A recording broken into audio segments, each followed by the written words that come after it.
pour que l'accès à l'information du consommateur devienne une réalité et soit effective. Une chose est ce que le texte prévoit, mais l'autre, c'est de s'assurer que le fonctionnement d'un secteur favorise l'accès à l'information aux citoyens. Première chose. Deuxième chose, dans le cadre d'une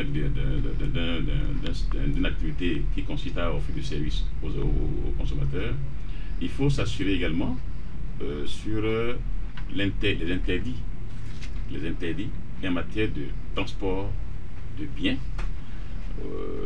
même dans le transport aérien et dans le transport maritime.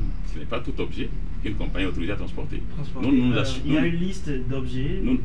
Bien sûr. Vous savez, vous ne pourrez pas, si vous n'êtes pas autorisé à transporter des armes à feu. Vous ne pourrez pas, si vous n'êtes pas autorisé à transformer des explosifs.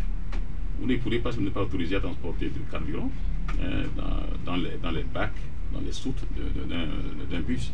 Vous ne pourrez pas, si vous n'êtes pas autorisé à transporter certains produits qui peuvent porter atteinte aux produits, aux biens des voyageurs à bord d'un bus. Donc c'est une liste de produits que vous n'êtes pas autorisé à transporter. L'autre chose, ce sont les conditions de service.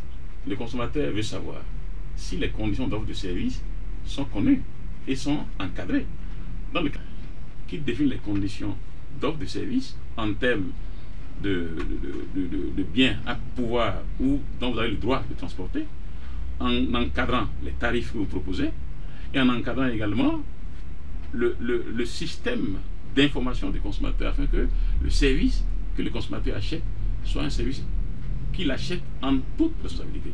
À ce moment-là, son droit est protégé parce qu'il sait ce à quoi il a affaire lorsqu'il vient vers vous pour payer un service de transport.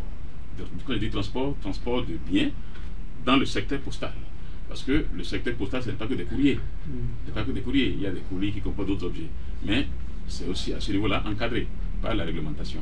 Donc, le Bénin, nous nous sommes engagés en tant que défenseurs des consommateurs à agir pour que ceux qui sont dans l'informel, qui vendent du service et qui ne payent rien à l'État, ils aillent vers leur normalisation, vers leur autorisation par l'autorité de régulation qui est l'institution en charge de réguler le secteur. Parce que les services sont fournis par le privé et le public. Mais je vais vous dire quelque chose.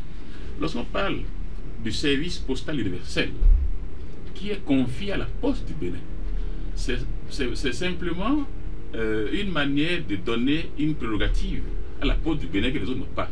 En ce sens que la Poste du Bénin transporte le courrier jusqu'où l'État lui définit. Et jusqu'où, pour lui, ce n'est pas rentable, mais il le fait. Parce qu'il reçoit des appuis d'État. Le privé n'accepte pas transporter l'objet postal jusqu'au niveau où la Poste du Bénin peut le faire.